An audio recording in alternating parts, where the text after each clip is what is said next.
31 মে শুক্রবার থেকে মালয়েশিয়ায় বিদেশি শ্রমিক প্রবেশ ও নিয়োগ বন্ধ হচ্ছে, তাই আগ মুহূর্তে শেষ সুযোগ হিসেবে দেশটিতে বিপুল পরিমাণ শ্রমিক নিয়ে গেছে নিয়োগকারী প্রতিষ্ঠানগুলো। নাই ভাই, টিকিট তো দূরের কথা ভাই, এজেন্সির মুখই দেখি নাই ভাই। আমরা ঋণ করা মানুষ, আমরা তো সবল হলে ভাই বিদেশ যেতাম না, যেতাম বিদেশ যাচ্ছি আমরা একটু সবল হওয়ার জন্য। এই জায়গার ক্ষেত্রে এরা এরকম দুর্নীতি করতেছে, তাহলে আমরা কি করতে পারি? আমরা আত্মহত্যা ছাড়া আমাদের উপায়।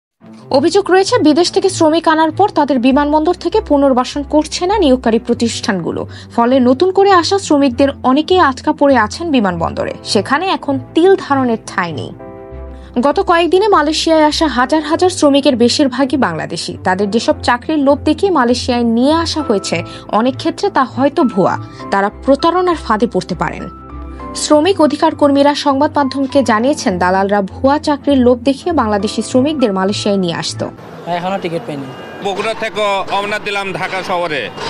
আদমে কি করলো যে আজকেই ফ্লাইট হবে, হতে হতে হতে হতে 30 তারিখের দিকে নিয়ে যাওয়ার পরে সন্ধ্যের দিকে আমাদের দিল টিকিট দেওয়ার পরে এয়ারপোর্টে চলে এলাম। আসার পর এই পর্যন্ত বর্তমানে স্থগিত হয়ে আছে, এখনো ঢোকাঢুকি। ভুয়া চাকরির লোভ দেখানোর কারণে মালয়েশিয়া শ্রম বাজার বন্ধ করে দিতে বাধ্য হয়, তবে এই দালাল এবং প্রতারকদের দৌরত্ব বন্ধ হয়নি। ফলে গত কয়েকদিনে যেসব বাংলাদেশি শ্রমিক তাড়াহুড়ো করে মালয়েশিয়ায় গেছেন, তারা প্রতারণার শিকার হতে পারেন বলে হুঁশিয়ারি দিয়েছেন অধিকার কর্মীরা। অ্যান্ডি হল নামে এক অধিকার কর্মী বলেছেন, এই শ্রমিকদের বেশিরভাগই আধুনিক দাসত্বের ঝুঁকিতে রয়েছেন। এসব শ্রমিক অবশ্যই ভুয়া চাকরিদাতা এবং ভুয়া চাকরির প্রতারণার ফাঁদে পা দিয়ে এসেছেন, যেগুলোর ব্যবস্থা করেছে দুর্নীতিবাজ সরকারি কর্মকর্তা, এজেন্সি এবং দালালরা।